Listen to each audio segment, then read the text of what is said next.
Now that we understand if-then-else statements, or binary selection, which is what this is, you can see that to me it's a little bit untidy. Students have indicated to me that they don't mind it that way. They get this better because they can just add another if-then-else statement on if they need to. But if I ask them or quiz them on writing the algorithm for this or writing the pseudocode for this, they probably would really struggle with it if they didn't quite get where you put the else if and then else if and then end ifs, and you've got to put the end ifs in each of those. But in the syntax of VBA, you only have to write one end if. Now there is a better solution to this. I believe it's a better solution, and that's when we look at what's known as case selection. So case selection control structure means that we're looking at different cases or different options rather than just two options. And our example here is when we talk about a traffic light. When you approach a traffic light, you have three cases. Case one is the case of red, and case two is orange, and then case three. And then you can see that these are the options that you do. A flowchart looks like this. So you're coming along nicely and you come up to a condition and you say, alright, what colour is the traffic light? And if it's red, then we stop. If it's orange or amber, then we wait. And then if it's green, we can go. In the case of VBA, the wording is select case and look at a variable and then compare this variable to what's happening. So this one here compares the variable to the guess variable as a greater than the guess variable, and then it says your guess is too low, so obviously you've got to guess higher, and so on and so forth. So that's what we're going to do now. We're going to actually put this in.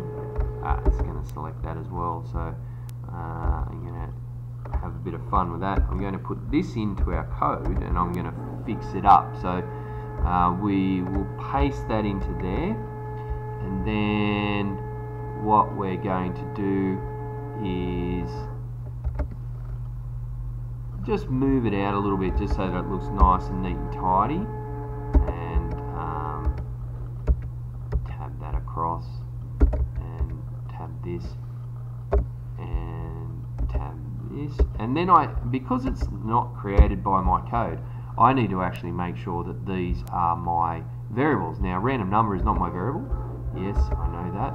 Random number is random num, and then this is guess num, and this is also going to have to be guess num, and there's guess num. This one will also have to be guess num as well, so I may as well copy and paste and put it in wherever I see it. This is the disadvantages of finding a piece of code or writing a piece of code and forgetting. Silly me, I forgot what the variables' names were, so I'm going to fix them up. But hopefully this will help you to actually understand it a little bit better. So there is, I don't know why that's coming up with that. Or maybe because it doesn't have an option, so it will say it's expected that guess num equals, I know what's wrong. It actually says guess num, and then we take that bit out. So there's the removal of that. And then what are we going to say if the guess num is correct? Well, we might just say something really simple like MSG box. We'll say congratulations. Congratulations. Oh, why do I always do that? Anyway, relations. And just leave it at that. So we'll just put that in there like that, just so. Right, so let's run that now and see what happens now if we run that.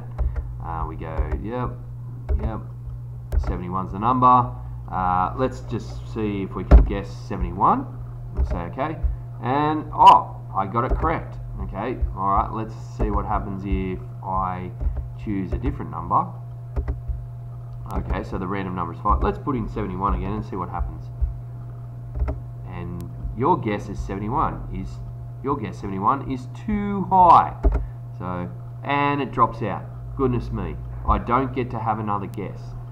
So we need to do something now, and you'll see that I'm circling my mouse. We need to make this run over and over again until this is the case that we get it correct. So that's the detailed explanation of a case where selection. And the next thing we need to move on to is to understand this concept about repetition. And there's two types. There's pre-test loop and then there's post-test loop, which I've got an explanation down the bottom here. So that's the next video.